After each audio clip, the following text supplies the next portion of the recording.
नमस्कार, सत श्री अकाल, गुड मॉर्निंग। कैसे हो और तैयारी कैसी चल रही है? जब भर्तियों का दौर शुरू हो तो एक एनर्जी आती है, हम मास्टरों में भी आती है, तो स्टूडेंटों में भी आती है, किताब बेचने वालों में भी आती है, खरीदने वालों में भी आती है। क्योंकि भर्तियां आती रहे तो व्यक्ति को पढ़ने का मन करता है। अगर बार बार पेपर आउट हो रहे हैं, भर्तियां नहीं आ रही है, तो थोड़ा सा निरस्ता आ जाती है।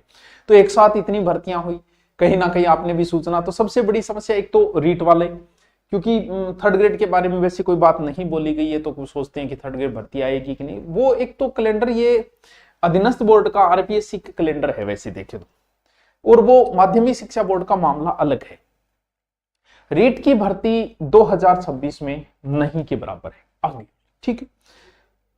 होगी तो 26 के लास्ट, वरना 27 में आएगी, वो भी 27 लास्ट तक, क्योंकि 28 में चुनाव है और चुनाव की पूरी रूपरेखा थर्ड ग्रेड पे डिपेंड होती है। तो कहीं ना कहीं इस साल तो मुश्किल है। तो जिन्होंने रीट कर रखा है या बीएड कर रखी है, भाई बीएसटीसी वाले बच्चों के लिए इतनी समस्याएं नहीं है। क्यों नहीं है? क्योंकि बीएसटीसी का बच्चा मैथ भी पढ़ता है, बीएसटीसी का बच्चा इंग्लिश भी पढ़ता है, हिंदी भी पढ़ता है, जीके भी पढ़ता है, और उसके लिए बहुत सारे स्कोप खुले हुए हैं। जैसे राजस्थान पुलिस स्कोप उसके लिए खुला हुआ, बीएसटीसी ग्राम विकास अधिकारी स्कोप उसके लिए खुला हुआ है, और पुलिस और भी जो भी भर्तियां आती है। क्योंकि उस अब जो बीएड किया हुआ है उसके सब्जेक्ट मजबूत नहीं होते, ना इंग्लिश होती है किसी की हिंदी मजबूत नहीं है, किसी की मैथ मजबूत नहीं है, क्योंकि सारे सब्जेक्ट वो पढ़ता नहीं है।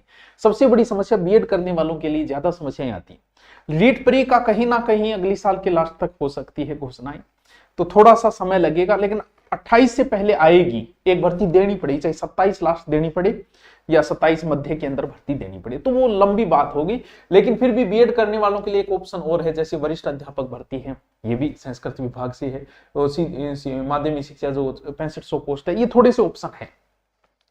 एक सबसे बड़ा प्रश्न यूनिवर्सल प्रश्न है, हर बेरोजगार का एक सीधा सा प्रश्न है, मैं क्या की तैयारी करूं? ये तो एक कॉमन प्रश्न है, और मेरे पास आ भी जाते सीधे, सर मैं क्या की तैयारी करूं? मैं कहूं तू मना नीट ही कर। नीट ही तो कौन करूं? क्यों नीट ही? तो भाई तू मुझसे क्यों पूछ रहा है? ये अपने आप से पूछो, क्योंकि तुम्हारे बारे में तुमसे ज्यादा कोई नहीं जानता। तुम्हें पता है कि मेरी हिंदी मजबूत है, तो फिर मुझे एसआई की करनी चाहिए। मेरी मैथ बहुत अच्छी है और इंग्लिश भी अच्छी है, तो तुझे ग्राम सेवक की करनी चाहिए, पुलिस की करनी चाहिए।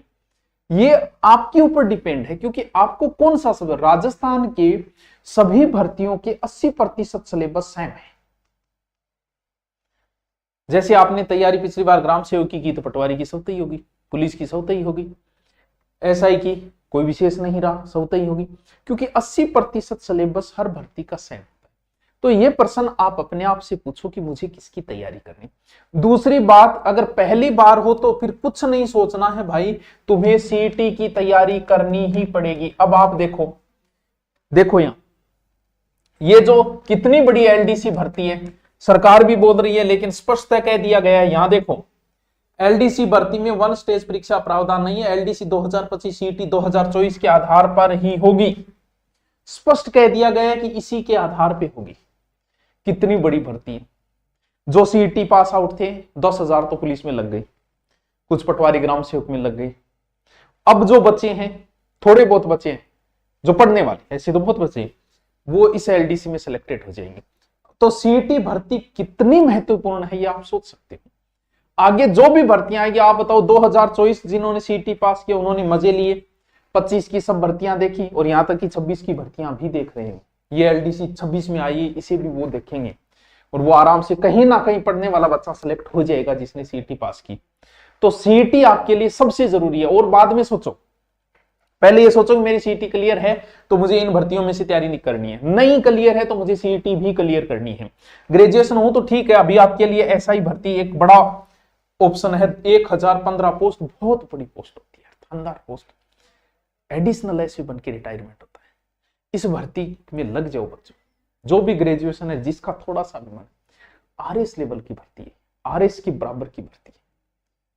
भाई आरएस में आप डिप्टी बने तो भी कहां तक पहुंचोगे? डिप्टी बन के एडिशनल एसपी, एसपी तो 10% पहुंच पाते हैं, वो 55 के बाद। यहाँ एसआई भी एडिशनल एसपी तक पहुंचेगा। कितनी बड़ी भर्ती है। इस भर्ती में जी जान रखो। 2 अप्रैल में एग्जाम है, तुम्हें हिंदी पढ़नी है। यूट्यूब पे मेरी हिंदी 3 बार कराई है। तुम्हें कोर्स में पढ़नी है, क्योंकि कोर्स में कुछ चीजें जैसे परायवाची है, पारिभाषिक है, ये भी हमने करवाए हैं। कोर्स में पढ़ना है तो स्पेशल हिंदी का कोर्स लेके पढ़ लो, लेकिन इस ऐसा ही भर्ती को मत जाने तो, बड़ी भर्ती है, उप निरीक्षक का बहुत ऊंची पोस्ट है ये। अब ये इसमें करो, वरना फिर सीईटी की तैयारी करो, और कोई ऑप्शन नहीं है आपके पास। तो सीईटी सबसे महत्वपूर्ण है। हम